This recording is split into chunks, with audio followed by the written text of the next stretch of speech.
과거에 이 한 세미나에 제가 참석을 한 적이 있습니다. 조별 활동을 하는데 사역자들만 한 조가 되었습니다. 6명이 한 조가 됐는데요.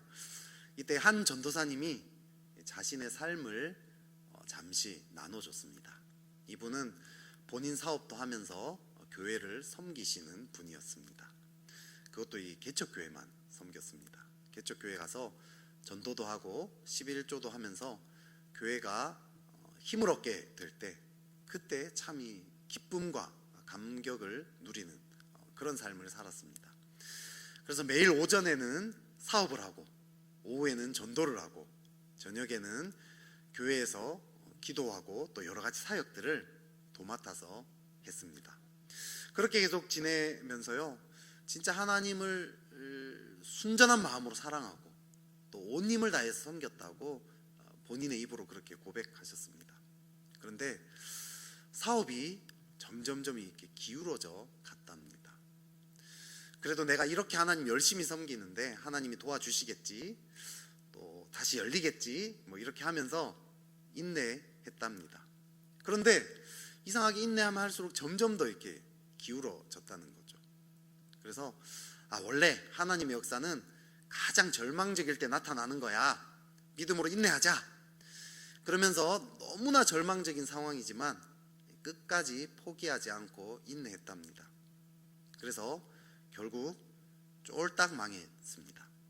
차라리 빨리 접었으면 수습이 가능했을 텐데 인내하다가 더 심각해진 거죠. 그래서 그 이후로 이 전도사님은 7개월 동안 기도를 안 했답니다. 하나님께 완전히 마음이 상한 거죠. 더 이상 하나님께 나아가기가 싫었답니다. 그러다가 우연히 한 어떤 상담을 하시는 목사님을 만나가지고 회복이 되고 또 치유가 일어나서 지금 이렇게 세미나 오게 됐다고 그렇게 간증을 했습니다. 그러면서 이분이 하는 말이 기복신앙을 조심해야 된다, 이렇게 정말 이렇게 뭔가 온몸으로 이렇게 말씀하시는 걸 들었습니다. 처음에 자신을 이렇게 교회로 데리고 오신 분이 교회 가면 하나님이 돈을 잘 벌게 해주셔, 이렇게 해서 꼬셨답니다. 그래서 정말 순진한 자기는 정말 그걸 믿고 그렇게 왔는데 그 잘못된 믿음 때문에 이분이 더 어려워진 거죠. 여러분, 이렇게 예수님을 믿으면 복을 받는다는 거, 이건 사실일까요? 거짓말일까요? 사실이죠. 성경은 복을 이야기합니다. 예수님 믿으면 복을 받습니다. 믿는 자라면 마땅히 복을 누려야 한다라고 이야기를 합니다. 오늘 본문도요, 이 복에 대해서 이야기합니다. 야엘이라는 이 여인이 다른 어떤 여인들보다 더 복을 받았다, 이런 여인이라고 이렇게 이야기를 합니다. 중요한 것은 그럼 이 복이 뭐냐, 이 성경이 이야기하는 복이 도대체 뭐냐, 이게 중요한 거죠. 이 복은 돈이나 건강이나 명예나 권력, 성공, 이런 것들을 이야기하지 않습니다. 성경의 복은 다른 개념이죠. 또한 이 성경이 말하는 저주도 다른 개념입니다. 우리는 저주받았다라고 하면 사업에 실패하거나 병에 걸리거나 건강을 잃거나 가난을 못 벗어나거나 이런 것들로 생각하기 쉽습니다. 근데 성경이 말하는 저주는 완전히 다른 개념입니다. 오늘 본문을 보면요, 복과 저주를 극렬하게 대조시키고 있습니다. 야엘은 복받은 여인이지만 시스라의 어머니, 이 여인은 저주받은 여인입니다. 오늘 본문을 통해서요, 참된 복과 저주가 무엇인지 그 개념을 함께 알아봅시다. 그래서 성경이 말하는 참된 복을 누리는 그런 축복이 있기를 바랍니다. 우리 24절을 한번 보겠습니다. 겐 사람 헤벨의 아내 야엘은 다른 여인들보다 복을 받을 것이니 장막에 있는 여인들보다 더욱 복을 받을 것이로다. 아멘. 이 야엘이 다른 어떤 여인보다 복받은 여인이라고 이야기합니다. 그러면 여러분, 이렇게 다음 구절에서 어떤 복을 받았는지 구체적으로 어떤 이야기를 할지 기대가 되지 않습니까? 근데 그 다음 구절부터 이상한 얘기가 나옵니다. 그 다음 내용은 시스라라는 사람을 죽인 이야기를 합니다.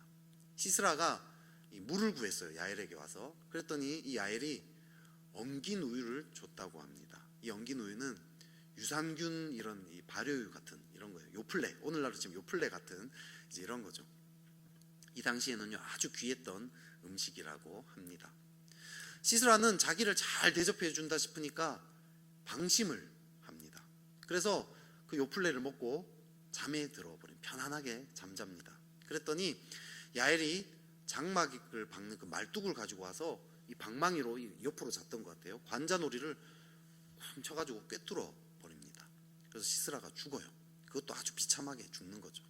그의 발 앞에 구부러지고 엎드러지고 쓰러졌고, 이 말을 막 3번이나 반복해서 이야기합니다. 아주 비참하게 죽었다는 뜻입니다. 그리고 끝이 납니다. 복 받았다고 이야기해놓고 사람 죽인 이야기를 합니다. 여러분, 사람 죽이는 일이 복입니까? 이 시스라는 이스라엘을 압제했던 가나안 왕 야빈의 군대 장관입니다. 이스라엘과 지금 대척점에 있었던 이 군대 장관이었어요. 이스라엘과 전쟁을 합니다. 하나님의 도우심으로 원래 이길 수 없는 전쟁인데 이스라엘이 이기는 거예요. 시스라 혼자만 살아남습니다.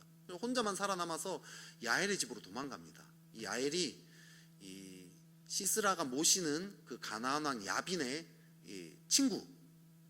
야엘의 남편이 이 가나안 왕 야빈의 친구였어요. 그래서 도와줄 걸 기대하고 시스라가 간 거죠.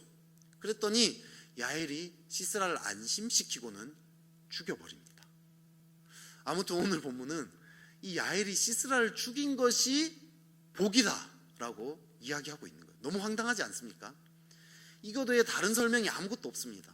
여러분, 누군가를 죽인 것이 과연 복이 될 수 있습니까? 정말 복이 되려면 한 이 정도는 돼야 되지 않을까요? 이렇게 시스라를 죽였는데 죽였는데 손목을 딱 보니까 시스라 손목에 롤렉스 시계가 있는 거예요. 시스라 목을 봤더니 금목걸이가 있어요. 24K 5kg 나가는 그런 금목걸이에요. 그리고 호주머니를 막 뒤지다 보니까 손에 뭐 걸려 눌렀더니 뭐가 삐빅, 바깥에서 삐빅 소리가 나요. 밖에 나가 보니까 람보르기니가 한 대 있는 거예요. 람보르기니 차키가 있었던 거죠. 너무 기뻐서 막 우와 신나가지고 시스라 손을 딱 잡았는데, 이건 좀 말이 안 되겠지만 시스라의 몸에서 뭔가 이상한 게 쑥 막 들어오는 느낌을 받는 거예요. 시스라가 그동안 가졌던 이 전투의 경험과 전투의 지식과 막 이런 것들이 막 빙의가 돼가지고 내 능력이 막 되는, 너무 말이 안 되는 얘기를 한 것 같은데요. 아무튼 뭐 이 정도 돼야지 복이라고 이야기할 수 있지 않겠습니까? 그런데 아무 설명이 없어요. 그냥 한 사람 죽인 과정을 상세하게 설명만 했을 뿐입니다.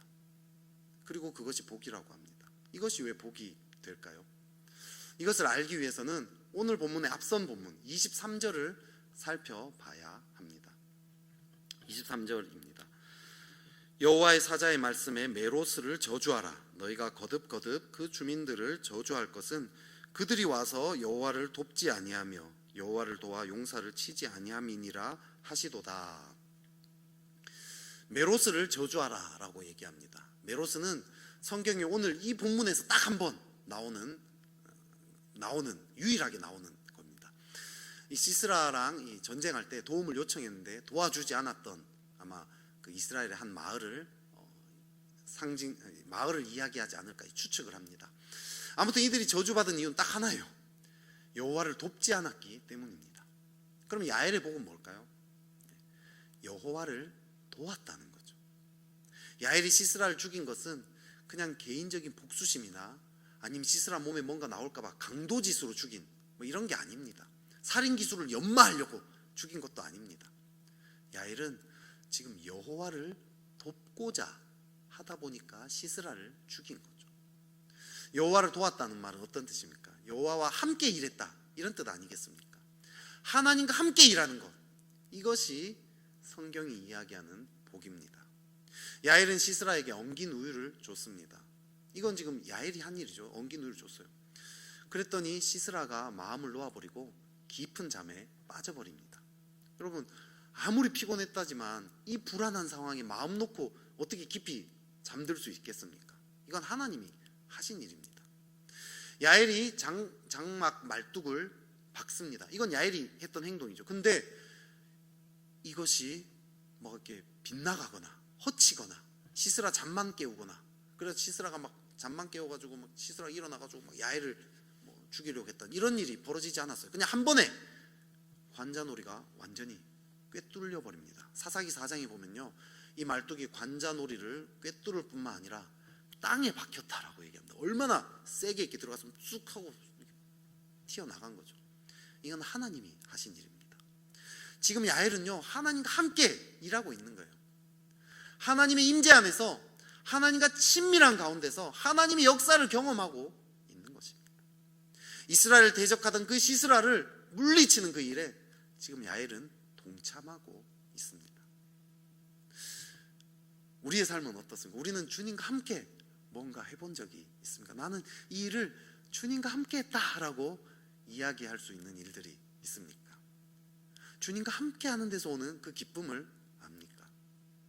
이것이야말로 가장 큰 기쁨입니다. 우리 인간은요, 하나님과 함께 일하도록 지음받았어요. 애초에 하나님과 함께 일하도록 지음받았기 때문에 그것이 채워지지 않으면 허무하고 갈급할 수밖에 없습니다. 이 갈망이 채워지지 않으면 만족이 없습니다. 메로스처럼 자기만을 위해서 살아갈 때, 그때 저주된 삶이라고 이야기합니다.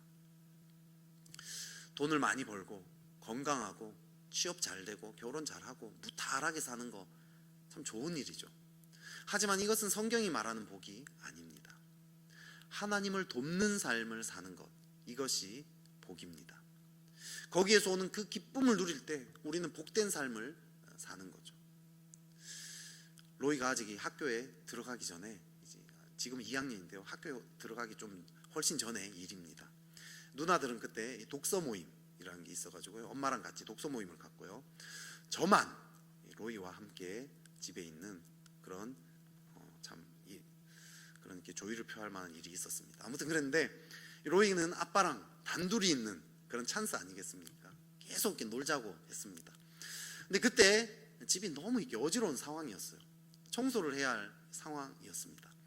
로이랑 좀 놀다가 제가 큰 기대 없이 그냥 로이한테, 로이야, 아빠가 집 정리를 좀 하려고 하는데 로이가 좀 도와줄 수 있겠어? 물어봤어요. 그랬더니 기대가 없었는데 로이가 응! 이러면서 로이가 열심히 정리를 시작하는 거예요. 너무 신나게 막 정리를 했습니다. 장난감은요, 장난감 통에다가 막 집어넣고요, 또 이렇게 책들, 전집으로 된 세트로 된 책들 있잖아요. 그런 책들은 그 비어있는 곳에 속속속 잘 차곡차곡 잘 집어 넣습니다. 로이가 정리하기 또 애매한 것들도 있습니다. 이게 책은 책인데 세트로 된 게 아니라 낙권으로 된 책들 있죠. 이런 책들은 이게 놓을 곳이 마땅치 않으니까 테이블 위에 하나하나 차곡차곡 쌌더라고요. 또 이렇게 장난감도 애매한 장난감 통에 넣기에는 로이가 그냥 접어서 만든 종이 비행기라든지 이런 거, 장난감 통에 넣기엔 좀 애매한 장난감들이 있습니다. 그것도 테이블 위에 차곡차곡 쌌더라고요. 정리를 한참 했더니 이 테이블 위가 이렇게 산더미 같이 쌓였습니다. 하지만 어쨌든 이게 막 널려져 있던 것들을 치워주니까 청소기를 돌릴 수 있는 거예요. 너무 쉽게 돌릴 수 있었습니다. 마지막으로 제가 청소기를 다 돌리고 정리가 다 끝났습니다. 제가 로이한테, 로이야, 로이가 도와줘서 아빠가 정말 많이 도움이 됐어. 로이야, 너무 고마워. 딱 했더니 로이가요, 와, 정말 이 기쁨에 막 넘치는 막 표정을 하고 있는 거예요. 너무 막 기뻐. 그 표정이 평소에 기뻤을 때 표정이랑 진짜 달랐습니다. 이 막 감격, 이런 표정이었어요. 자기도 이렇게 자기가 아빠의 도움이 된 걸 아는 거죠. 뭔가 깊은 곳에서부터 뭔가 올라오는 그런 기쁨의 표정이었습니다. 이 기쁨은요, 사촌 형이랑 팽이 시합을 해서 이겼을 때 그 정도의 기쁨이 아닙니다. TV에서 이 미니 특공대가 악당들을 물리쳤을 때 그때 쾌감과도 좀 다른 거죠.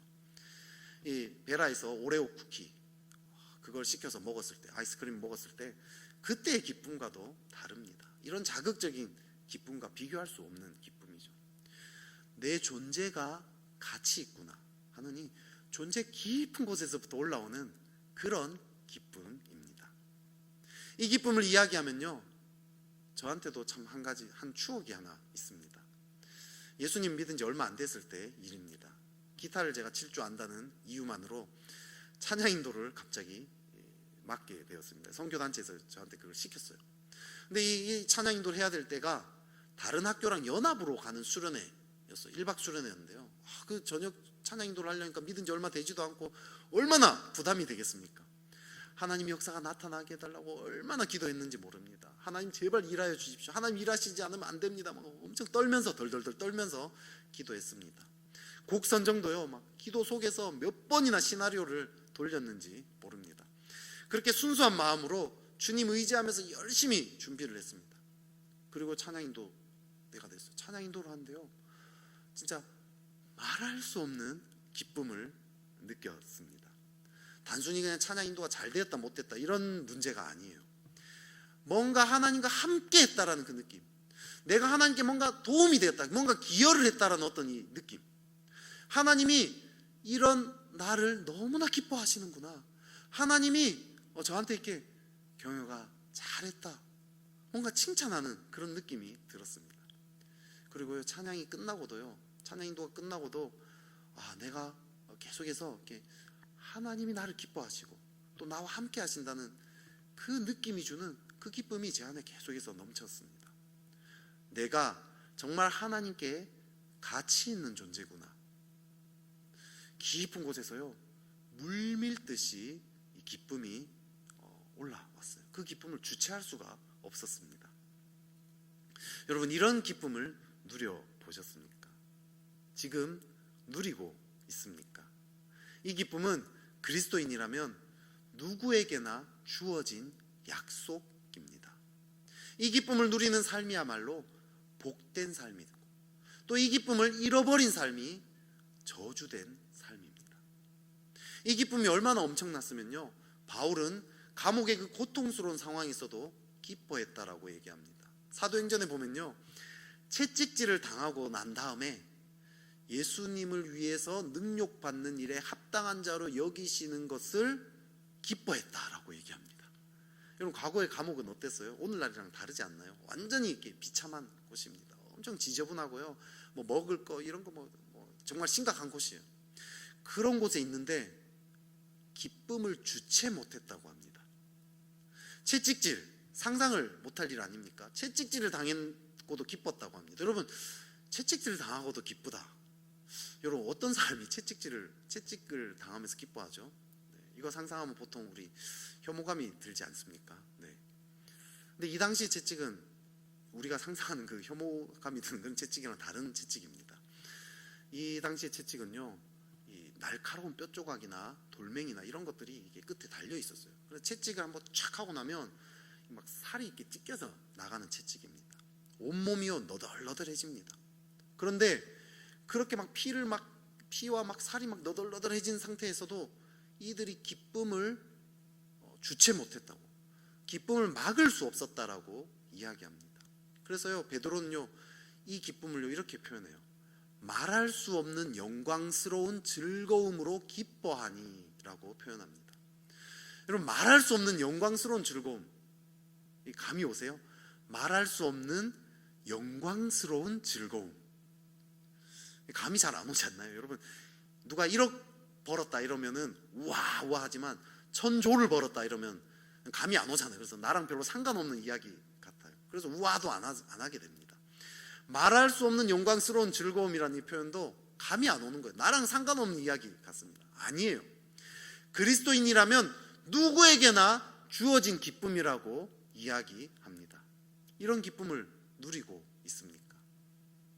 이런 기쁨을 잃어버리니까 우리 그리스도인이라고 하는 사람들도 TV나 먹을 것, 성공, 명예 이런 시시한 기쁨을 탐닉하면서 살아갑니다. 하지만 하나님과 함께 일하는 것에서 오는 이 기쁨 외에 어느 것도 우리 마음을 채워줄 수 없습니다. 하나님은 이 기쁨으로 우리를 초대합니다. 이 기쁨은 그리스도인이라면 누구에게나 열려 있다라고 이야기합니다. 하나님과 함께 일하고자 하기만 하면 되는 거예요. 쉽게 얘기하면 하나님께 쓰임 받고자 하기만 하면 됩니다. 왜 이 기쁨을 누리는 그리스도인이 적습니까? 왜 이 기쁨을 누렸지만 왜 지금은 잘 못 누리고 있습니까? 하나님께 달라고만 하고, 하나님 나에게 좀 도와주세요라고만 하지, 정말 하나님께 쓰임 받고자 하지는 않기 때문이라는 거죠. 하나님을 자기의 유익을 위해서 이용하고자만 하지, 하나님께 정말 내 삶을 드리고자 하지는 않기 때문입니다. 쓰임 받고자 하기만 하면, 하나님은요 누구에게나 이 기쁨을 주십니다. 지금도 지금부터라도 다시 정말 하나님께 내 인생을 드리고 하나님께 정말 쓰임 받고 싶습니다 고백하기만 하면 누구에게나 이 기쁨이 다시 회복이 된다는 거죠. 세상은요 탁월한 사람들만 부와 명예, 성공을 누리면서 잠시 기뻐해요. 하지만 이 기쁨은요 절대 탁월하지 않은 사람 상관없어요. 더 나아가서 현재 심지어 감옥에 갇혀 있거나 채찍질을 당하는 삶을 사는 것 같다 할지라도, 지금 그런 분들 많이 있잖아요. 지금 인생이 너무 고통스러운 분들 많이 있죠. 그렇다 할지라도 상관없습니다. 하나님께 쓰임 받고자 하기만 하면 누구나 이 기쁨을 누릴 수 있습니다. 하나님께 쓰임 받고자 하는 이 마음을 혹시 잃어버리진 않았습니까? 괜찮아요. 지금 그 마음을 인정하고 쓰임 받는 기쁨을 회복해 달라고 기도하는 것에서부터 시작하면 됩니다. 첫 번째로 이 쓰임 받고자 하는 마음, 이것이 첫 번째예요. 기쁨을 회복하기 위해서. 두 번째는 하나님에 대한 믿음을 회복해야 합니다. 오늘 본문에는요 이 기쁨을 조금도 누리지 못하는 이 시스라의 어머니가 등장합니다.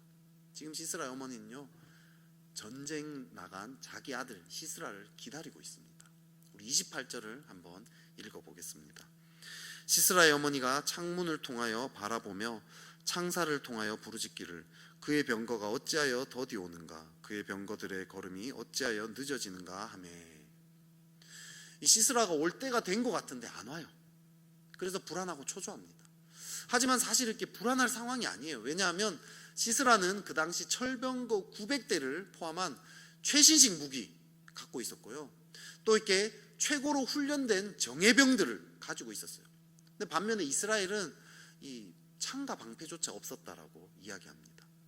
아주 이렇게 군대라고 말하기도 민망한 그런 상황이에요. 쉽게 얘기하면 요즘 우리 손흥민이 잘 뛰고 있는 토트넘 이 프리메라 리가죠. 거기 있는 토트넘과 우리나라 유소년 축구단, 초등학생들 모여 있는 그 축구단이 이 축구 시합을 한다, 이렇게 생각하면 돼요.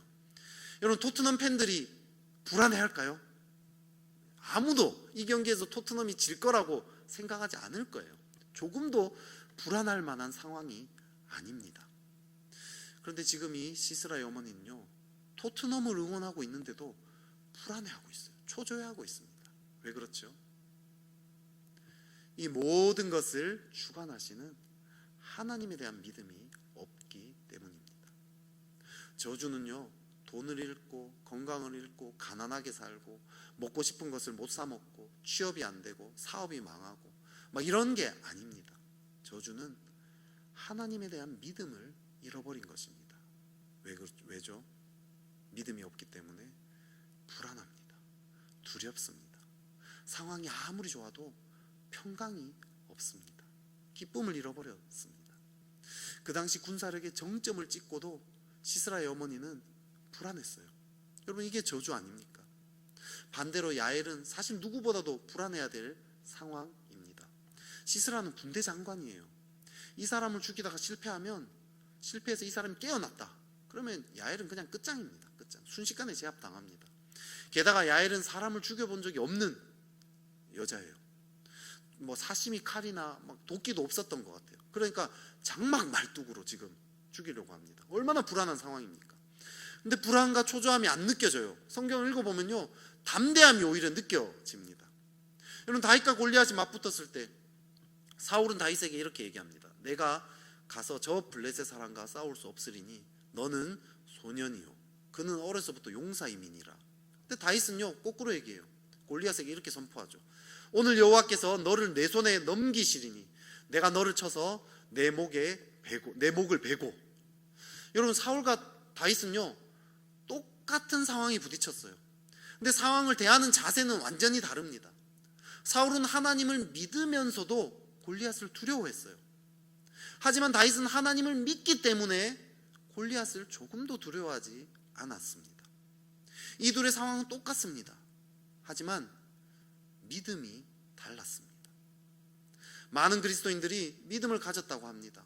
하지만 믿음으로 살지는 않습니다. 교회 다닌다고 다 믿음으로 사는 것은 아닙니다. 교회 다니는 것이랑 믿음으로 사는 것은요 완전 다른 문제예요. 교회 다니면서 믿음 없이 사는 사람 얼마나 많은지 모릅니다. 그 차이는 무엇으로 알 수 있을까요? 불안해하느냐, 염려하느냐, 그걸 보면 알 수 있습니다. 믿음의 반대는 불신이 아닙니다. 두려움입니다. 염려입니다. 염려하고 두려워한다는 것은 믿음을 잃어버렸다는 증거입니다. 오늘날 많은 사람들이 염려와 두려움에 붙들린 채 살아갑니다. 사로잡힌 채 살아갑니다. 사로잡혔다고 제가 표현을 했어요. 벗어나려고 애를 쓰지만 안 돼요. 불안과 두려움이요, 밤새 잠을 설칩니다. 가슴은 계속해서 골마갑니다. 믿음이 필요합니다. 어떻게 믿음을 가질까요? 야일은 어떻게 이런 담대한 믿음을 가질 수 있었을까요? 이건 인간의 노력으로 되는 게 아닙니다. 두려움은 노력으로 없어지지 않습니다. 두려움 말고 담대해야지, 담대해야지, 담대해야지, 담대 이렇게 한다고 되지 않습니다. 이를 악물고 한다고 되는 게 아닙니다. 두려움은 하나님이 어떤 분인지를 알고 체험할 때 생깁니다. 두려움을 이기는 믿음은 하나님이 어떤 분인지 알고 체험할 때 생기는 거죠. 여러분, 제가 만약에 주식 투자를 했다고 합시다. 쫄딱 망해서 10억의 빚이 생겼다고 합시다. 얼마나 두렵겠습니까? 그죠? 제 노력으로 이 두려움을 없앨 수 있겠습니까? 근데 두려움이 없어질 방법이 있습니다. 알고 봤더니 우리 아버지가 천조를 가진 부자였다는 거죠. 그러면 모든 두려움이 순식간에 사라지지 않겠습니까? 우리 아버지가 누구인지 알게만 하면 됩니다. 온 우주 만물을 지으신 그 하나님이 정말 내 인생을 책임지고 내 인생을 인도하신다, 나를 향한 놀라운 계획을 가지고 있다는 것을 정말 알기만 하면 우리는 두려움에서 벗어나게 됩니다. 한 3년 전쯤의 일이었습니다. 제가요, 교회의 상황들을 보면서 참 불안과 두려움에 떨었던 적이 있습니다. 전 세계적으로 막 무슬림은 계속해서 성장을 하고 유럽 교회들은 다 나이트클럽으로 바뀌고 한국 교회도 지금 그 수순을 밟고 있다, 이런 이야기를 들으면서 절망했었던 적이 있습니다. 그때요, 터키를 안식 연휴를 터키 여행을 다녀오신 한 목사님을 만났습니다. 이 목사님이 터키 여행 얘기를 해줬어요. 그 당시에 이 터키에 난민이 한 300만 명 정도 되었답니다. 이 난민들이 크게 아프간에서 온 난민, 시리아에서 온 난민, 이란에서 온 난민, 이렇게 세 개로 나눌 수 있답니다. 아프간 난민은 가난해서 온 난민, 시리아 난민은 내전 때문에 온 난민. 근데 이란 난민이 좀 달랐답니다. 이란은 그리스도인들이 한 200만 명이 됐대요. 근데 무슬림이 핍박을 해가지고 쫓겨나온 거예요. 그 이란의 이 그리스도인 난민들이 복음을 터키에서 전하기 시작했다는 거예요. 엄청난 추수가 일어납니다. 한 선교사님이 타지키스탄이라는 곳에서 15년을 사역했는데 한 명도 결실을 못 맺어가지고 되게 막 낙심한 상황이었어요. 그런데 타지키스탄에서 심지어 쫓겨나기까지 했어요. 추방을 당했어요. 그래서 지금 터키로 왔는데 사역에 대한 회의와 막 낙심과 절망이 있었는데 터키에서 엄청난 추수를 경험하는 거예요. 복음을 전하기만 하면 다 막 영접을 하더라는 거예요. 세례를 받고 싶어하는 사람 줄을 섰는데 세례를 줄 시간이 없고 사역자가 없어가지고 막 못 받는 사람이 수두룩했다고 합니다. 이 난민들의 꿈은요, 터키를 통해서 유럽이나 미국으로 가는 거, 이게 이 난민들의 꿈이랍니다. 그런데 터키 정부가 그 유럽이나 미국으로 가는 루트를 다 막아버린 거예요. 그리고 터키 전역으로 흩어버립니다, 이 난민들을. 그랬더니 또 이렇게 터키 전역에 또 복음이 막 전파가 되는 거죠. 이들의 꿈이요, 바뀌었답니다. 유럽이나 미국으로 가려고 했는데 이제는 자기 나라로 다시 돌아가서 복음을 전하는 것이 이들의 꿈이랍니다. 이들을 통해서요, 막 중동이 열리고 북아프리카, 그 견고한 곳 아닙니까? 1410창이라고 하는 그곳이 막 복음이 전해지고 있다는 소식을 이분을 통해서 들었습니다. 또 이분이요, 또 유럽에도 갔다 왔는데 유럽도 마찬가지라는 거예요. 유럽에 막 기독교가 죽었다 이렇게 얘기하는데 아니라는 거예요. 쭉정이들만 다 빠져나갔을 뿐이고 알곡들이 남아있답니다. 유럽에 우리나라 이렇게 강남과 같은 그런 술집 많은 막 이런 흥청망청한 이런 곳에, 유럽에 있는 그런 도시예요. 범죄도 막 일어나고 이런 도시에 크리스찬들이 술 취한 사람들을 집으로 데려다주는 그런 자원봉사들을 막 한답니다. 경찰들이 이 크리스찬들에게 이 일을 맡긴다는 거죠. 다른 사람 못 믿어서 못 맡기지만 크리스찬들에게는 이걸 맡기는 거예요. 이런 일들이 막 유럽에 막 일어난답니다. 역사가 깊은 큰 성당이나 막 이런 교회들이 문을 닫고 나이트클럽으로 바뀌어도 지금 외곽 지역들에 막 여전히 신실한 교회들이 많이 있고 일어나고 있다라는 그런 소식을 들었다고 얘기를 합니다. 제가 그 이야기를 들으면서요, 마음의 두려움이 싹 사라지는 거예요. 염려가 사라졌습니다. 지금 당장 내 눈앞에 보이는 이 상황은요, 계속해서 기독교가 무너지는 것 같고, 그렇지만 실제로 하나님은 지금도 온 땅을 다스리고 계셨다는 거죠. 하나님 정말 놀라운 분이시구나, 하나님 정말 대단하시구나, 하나님 지금도 역사하시는구나, 하나님의 계획대로 되고 있구나. 누구 노래 가사처럼 계획대로 되고 있어, 말씀대로 되고 있어, 진짜 그렇게 되고 있구나 감탄을 했습니다. 감탄을 하니까 두려움이 사라졌습니다. 이 믿음이 있을 때 우리는 다시 기쁨을 회복합니다. 말할 수 없는 영광스러운 즐거움이 무엇인지 어렴풋이 깨달아집니다. 상황은 어려운데 이상하게 깊은 곳에서부터 기쁨이 물밀듯이 밀려옵니다. 하나님이 어떤 분이신지 말씀을 통해서요 계속 먹고 묵상해 보세요. 여호와는 나의 목자시니 내게 부족함이 없으리로다. 내가 산을 향하여 눈을 들리라. 나의 도움이 어디서 올까? 나의 도움은 천지를 지으신 여호와에게서로다. 나의 도움은 천지를 지으신 여호와에게서로다. 나의 도움은 천지를 지으신 여호와에게서로다. 나를 기가 막힐 웅덩이와 수렁에서 끌어올리시고 내 발을 반석 위에 두사 내 걸음을 견고하게 하셨도다. 여러분, 이 말씀이, 이런 말씀이 믿어질 때까지 선포하고 묵상하는 거죠. 처음에는요 그래봤자 아무 소용없어, 그런다고 없던 돈이 생겨나? 없던 건강이 회복되냐? 차라리 알바라도 한 번 더 나가. 그럼 돈이라도 좀 벌겠지. 너 지금 이 상황은 너무 어려워서 하나님도 못 도와. 지금 이 상황 어떻게 풀어나가려고. 에이, 게다가 너 평소에 하나님 제대로 섬기지도 않았고 지금 좀 힘드니까 이제 하나님 찾냐? 너 양심은 있냐? 막 이런 별의별 생각들이 우리를 계속 공격을 합니다. 여러분, 이런 생각이 들면요 속지 마세요. 마귀 공격입니다. 지금 내가 제대로 기도하고 있다는 증거예요. 이런 생각이 들면 내가 제대로 기도하고 있구나. 포기하지 않고 더 기도해야 돼요. 더 말씀을 붙잡아요. 그러면요 이 말씀이 정말 믿음으로 다가오기 시작하는 거죠. 어느 순간 공격이 물러갑니다. 믿음이 생기면요 평강이 생깁니다. 기쁨이 옵니다. 이것이요 매일매일 내 마음에 자리 잡혀야 돼요. 지금 코로나 때문에 얼마나 불안과 두려움들이 우리를 계속 엄습합니까? 하나님의 말씀으로요 이것을 이겨낼 수 있는, 이런 감정들, 이런 생각들을 이겨낼 수 있도록 계속해서 말씀을 붙잡으면 됩니다. 그러면요 하나님과 함께하는 그 기쁨이 다시 회복이 되는 거죠. 이거 너무나 쉽지 않나요, 여러분? 하나도 안 어려운 일이에요. 누구나 다 할 수 있는 일입니다. 말씀을 계속 붙잡기만 하면 되는 거예요. 첫째로 하나님께 쓰임 받고자 한다면, 두 번째로 이 하나님에 대한 믿음을 회복하는 거예요. 그러면 우리의 삶에 다시 기쁨이 회복이 됩니다. 이것이 성경이 말하는 복이에요. 하지만 믿음이 없는 자들은요 두렵습니다. 염려가 됩니다. 그래서 거짓 위로를 합니다. 오늘 본문에 보면요 이 불안해하는 그 시스라의 어머니를 시녀들이 막 위로를 해줘요. 이 시녀들은요 원어로 보면요 귀부인들, 귀족이에요. 시스라의 어머니와 함께 이 전쟁에 나간 남편들을 기다리는 그런 귀부인들, 상류층을 의미합니다. 이 사람들이 막 그 시스라의 어머니를 위로하는데 어떻게 위로하죠?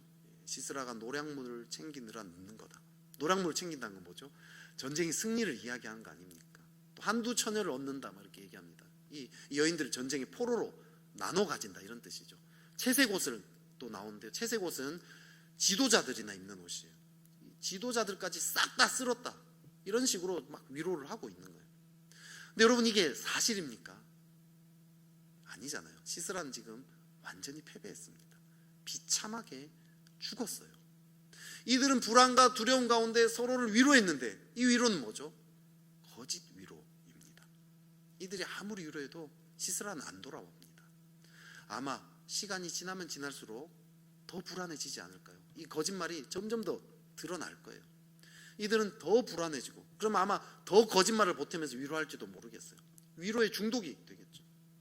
하나님에 대한 믿음이 없는 사람은요 불안해요. 그래서 그 마음을 달래기 위해서 위로를 찾아요. 하지만 이 위로는 거짓입니다. 오히려 더 불안하게 만들고 더 중독적으로 만들어버릴 뿐입니다. 거짓 위로는 사람을 더 비참하게 만들 뿐입니다. 제가 대학 1학년 때 어느 날 제가 예수님 잘 안 믿을 때였어요. 이때 미래를 한번 생각해 본 적이 있습니다. 내 미래는 어떻게 될까 막 생각해 봤는데 제가 그때 너무 자신감도 없고 자존감도 안 좋았어요. 취직도 못할 것 같았어요. 결혼도 못할 것 같고요. 너무 막 미래를 생각하면 깝깝한 거예요. 우리 집은 진짜 다 망가질 것 같은 막 이런 불안함에 두려움에 사로잡혀서 막 불안해서 제가 무엇을 했는지 아십니까? 그 순간 술 마시러 갔습니다. 술을 마셔야 뭔가 마음이 풀릴 것 같았죠. 어떤 자매는요, 부모님이 싸울 때마다 자기는 어느 나라의 공주인데 어쩌다가 잘못해서 이곳에 오게 됐고 그래서 언젠간 다시 그 공주로 돌아가게 될 거라고 공상의 나래를 펼쳤답니다. 여러분, 술과 공상에 빠져 있을 때는 잠시 위로가 되죠. 하지만 거기서 나오면 현실은 더 비참하게 느껴집니다. 오늘날 많은 사람들이요, 이 코로나의 시대요, TV, 미디어, 게임, 드라마 막 이런 것들에 다 빠져 있어요. 미디어 산업이 지금 사상 최고치를 달리고 있습니다. 맛집을 찾아서요, 마음을 막 달래려고 합니다. 술을 들이붓습니다. 인터넷 쇼핑, 뭐 유례 없는 인터넷 쇼핑이죠. 저희 집도 막 한 주만 지나면요, 막 그 박스들이 막 엄청납니다. 하지만 아무리 사고 먹고 마셔도 마음은 채워지지 않습니다. 정신이 들면 더 불안합니다. 이제 그만해야지 하면서도요, 멈춰지지가 않아요. 다들 지금 중독에 빠져 있습니다. 근데 사실 이 불안이나 거짓 위로 누구에게나 다 있지 않습니까? 안 그런 사람이 지금 어디 있습니까? 언젠가 이 사역자 친구들이 모여가지고요, 앞날이 어려운 막 이런 이야기를 막 한 적이 있습니다. 한참을 했어요. 미래에 대한 불안과 염려가 그날 저에게 막 엄청 사로잡혔어요. 일주일이 넘게 해롱해롱 거렸습니다. 그러면서 막 밤마다 제가 냉장고로 계속 문을 열고 막 계속 열었다 닫았다 핸드폰으로 계속 유머 게시판 막 찾아보면서 막 정신을 못 차렸어요. 계속 그렇게 머리를 막 굴리면서 내가 어떻게 살아가지 막 생각하고 불안에 떨면서 지냈습니다. 점점 더 비참해졌어요. 결국 주님께 나가야 되겠구나, 그것을 깨달았습니다. 작심을 하고 주님을 찾기 시작했어요. 처음엔 힘들었죠. 마음도 안 됐습니다. 믿음 없음을 대면하기 시작했어요. 주님, 쓰임받게 해주십시오. 기도하기 시작했습니다. 점점점 믿음이 생기더라고요. 회복이 일어났습니다. 아, 내 인생이 정말 하나님께 달려있구나, 하나님께만 맡겨야겠구나, 깊이 깨닫게 되었어요. 하나님을 더 깊이 신뢰할 수 있는 계기가 되었습니다. 마음이 더 견고하게 되어지는 계기가 되었습니다. 그때 깨달았어요. 우리 인생의 거짓 위로는 그로 인해서 우리가 비참해질 때 하나님을 더 찾을 수 있게 하는 통로가 되는구나.